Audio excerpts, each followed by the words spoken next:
नमस्कार दोस्तों, कैसे हैं आप। आशा करती हूँ सब ठीक होंगे और सुरक्षित होंगे। दोस्तों, आज हम 2 प्रश्नों का पूर्णतः उत्तर देने का प्रयास करेंगे। गरुड़ पुराण को 18 पुराणों में से एक माना जाता है। जीवात्मा की मृत्यु के पश्चात होने वाली गति के बारे में वर्णन देखने को मिलता है। यानी कि इस धरती पर रहते हुए मनुष्य जिस प्रकार का कर्म करता है, मृत्यु के पश्चात उसे उसी प्रकार का जन्म मिलता है और उसी प्रकार का कर्म मिलता है, जिसके बारे में गरुड़ पुराण विश्लेषण करके अच्छे से हमें बताता है। लेकिन दोस्तों, इस धरती पर मनुष्य को किस प्रकार से इस धरती पर जीवन यापन करना चाहिए, किस प्रकार से अपने रिश्तों को बचा के रखना चाहिए और किस प्रकार से लोगों के बीच प्रेम व्यवहार बनाकर रखना चाहिए, इसके बारे में भी बड़ी स्पष्टता के साथ वर्णन देखने को मिलता है। बहुत सारी ऐसी गलतियां होती हैं जिसकी वजह से लोगों की आयु कम हो जाती है या फिर उनके जीवन में दुख और दरिद्रता आने लगती है। गरुड़ पुराण में इस बात को स्पष्ट रूप से वर्णित किया गया है कि कौन कौन से ऐसे कार्य करने से व्यक्ति की आयु कम होती है। और दोस्तों, ये बात भी स्पष्ट रूप से बताई गई है कि पत्नी कौन कौन सा कार्य करती है जिसकी वजह से उसके पति की मृत्यु जल्दी हो जाती है। आज के इस वीडियो में इसी विषय पर चर्चा करेंगे, यानी कि वो क्या कारण होते हैं जो कि पत्नी से पहले पति की मृत्यु हो जाती है। दोस्तों, गरुड़ पुराण के मुताबिक जानने का प्रयास करेंगे कि किन किन कार्यों की वजह से या किन किन कारणों की वजह से दोस्तों पति की मृत्यु हो जाती है। इसलिए दोस्तों, इस वीडियो को आखिरी तक देखें। गरुड़ पुराण के मुताबिक जानने का ये प्रयास करेंगे, तभी जाकर दोस्तों आपको हर बात बड़ी सफलता के साथ समझ आ जाएगी। लेकिन उससे पहले दोस्तों, आप सभी दर्शकों से निवेदन है कि अगर वीडियो पर आप पहली बार आए हैं तो दोस्तों चैनल को सब्सक्राइब अवश्य करना और कमेंट में राधे राधे अवश्य लिखना। तो चलिए जानते हैं कि आखिर कौन सा कारण है जिसकी वजह से पति की मृत्यु पत्नी से पहले हो जाती है। हमारे शास्त्रों में पति पत्नी को एक दूसरे का पूरक माना गया है। शास्त्रों के मुताबिक व्यक्ति का जीवन तब तक अधूरा रहता है जब तक उसको उसका जीवन साथी न मिल जाए। हमारे शास्त्रों में पत्नी को अर्धांगिनी के रूप में पूजा जाता है। बहुत से ऐसे कार्यों के बारे में हमारे शास्त्रों में बताया गया है जिसे अगर कोई भी पत्नी करती है तो उसके पति की उम्र बढ़ जाती है, जबकि कुछ ऐसे कार्यों के बारे में भी जिक्र किया गया है जिसे यदि किसी की पत्नी करती है तो उसकी उम्र कम हो जाती है। दोस्तों, आपकी जानकारी के लिए बता दें, अगर कोई भी पत्नी अपने पति की लंबी आयु के लिए व्रत रखती है और तीर्थों में भ्रमण करती है और कई प्रकार के पूजा पाठ करती है तो यकीन मानिए तो शास्त्र कहता है इससे पति की आयु में वृद्धि होती है। गरुड़ पुराण में 3 ऐसे कारणों के बारे में भी बताया गया है जिसकी वजह से पति की मृत्यु पत्नी से पहले हो जाती है। चलिए जानते हैं कि वो कौन से ऐसे कारण हैं। यदि किसी घर की महिलाएं ये 3 कार्य करती हैं तो उनके पति की उम्र कम होती चली जाती है। तो महिलाओं को हमेशा ये 3 कार्य करने से हमेशा बचना चाहिए। दोस्तों, गरुड़ पुराण में पत्नी के सामने पति की मृत्यु के 3 रहस्य बताए हैं। यदि कोई महिला करवा चौथ या वट सावित्री व्रत या कोई व्रत रखती है, उपवास के दौरान यदि कोई महिला गलती करती है, यदि वो महिला खाना खाती है बिना किसी को बताए, तो ये बहुत बड़ा पाप बताया गया है।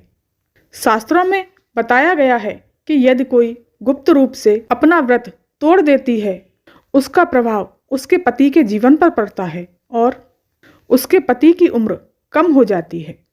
गरुड़ पुराण में ये बात बिल्कुल स्पष्ट रूप से बताई गई है। यदि किसी की पत्नी अपनी पति की लंबी आयु के लिए व्रत रखती है, उसको कभी भी व्रत बीच में नहीं तोड़ना चाहिए। दोस्तों, एक स्त्री द्वारा की गई एक और गलती है कि वो अपने पति को बार बार शपथ दिलाती है। झूठ बोलना और पति से झगड़ा करना, पति की कसम खाना, ये एक आदत पाप मानी जाती है।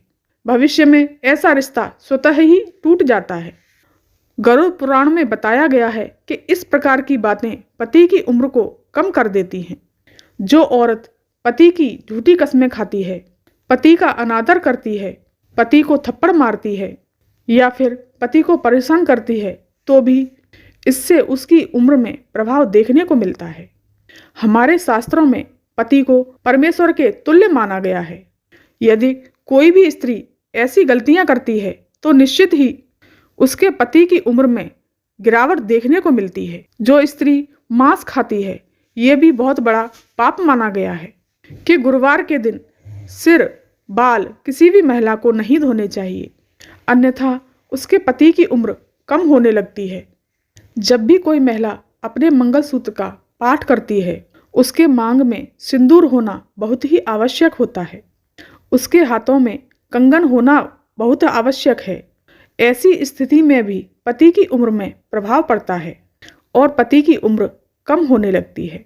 तो दोस्तों, आज के इस प्रश्न का उत्तर यहीं पर है। अब दूसरा प्रश्न ये है कि आखिर हमेशा अच्छे लोगों के साथ बुरा और बुरे लोगों के साथ अच्छा क्यों होता है?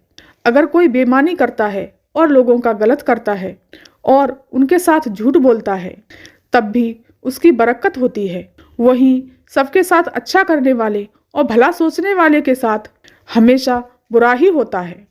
ये एक ऐसा प्रश्न है जो कि हर किसी के दिल में आता है।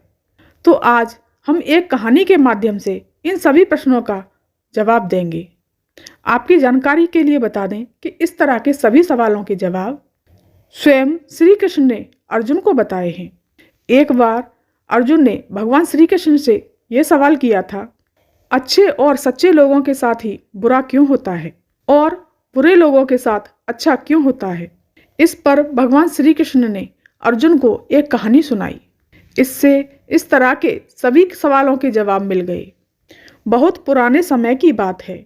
एक व्यापारी बहुत ही ईमानदार इंसान था और नीति का पालन किया करता था, भगवान की भक्ति करता था और मंदिर जाता था।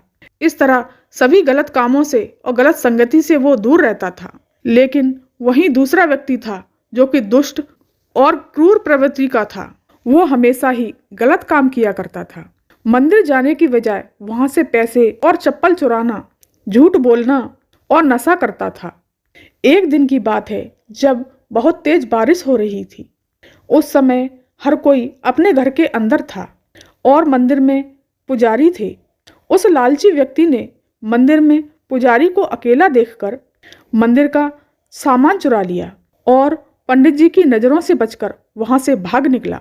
वहीं कुछ समय बाद वहां भला व्यापारी आ गया। उस पर चोरी करने का इल्जाम लग गया। वहां पर लोग जमा हो गए और उस व्यापारी को भला बुरा कहने लगे। जब वो मंदिर के बाहर निकला तो उसे एक गाड़ी ने टक्कर मार दी, जिसमें वो बुरी तरह से घायल हो गया। दूसरी तरफ वो बुरा व्यक्ति कह रहा था कि आज तो मेरी किस्मत ही चमक गई, एक साथ इतना धन हाथ लगा है। जब उस व्यापारी ने ये बात सुनी तो वो हैरान रह गया। वो भगवान से नाराज होकर जीवन व्यतीत करने लगा। कुछ समय बाद ही दोनों ही व्यक्तियों की मृत्यु हो गई और दोनों यमराज के सामने गए। व्यापारी ने नाराजगी में बोला कि मैंने हमेशा अच्छे कर्म किए, जिसके बदले में हमेशा मुझे दर्द ही मिला, और बुरे करने वालों के साथ तो अच्छा हो रहा था। तभी यमराज कहते हैं कि एक बार तुम्हारी दुर्घटना घटी थी। वो तुम्हारी जिंदगी का आखिरी दिन था, लेकिन तुम्हारे अच्छे कर्मों के कारण तुम्हारी मृत्यु एक छोटी सी चोट से टल गई और तुम्हें एक नया जीवन मिल गया। इस छोटी सी कहानी के बाद श्री कृष्ण ने अर्जुन को बताया कि भगवान हमें किस रूप में दे रहा है, मनुष्य की समझ में वो सब नहीं आता। यदि आप अच्छे कर्म करते हैं तो भगवान की कृपा हमेशा और सदैव आपके साथ, आपके ऊपर बनी रहती है। तो दोस्तों, इस कहानी से पता लगता है कि आपको अपने कर्मों को कभी भी बदलना नहीं चाहिए, क्योंकि आपके कर्मों का फल इसी जीवन में मिलता है, आपको उसका पता नहीं चलता। दोस्तों, आपको ये जानकारी कैसी लगी? अगर अच्छी लगी हो तो वीडियो को लाइक, शेयर और सब्सक्राइब अवश्य करना और कमेंट में राधे राधे या जय श्री कृष्णा अवश्य लिखना। धन्यवाद।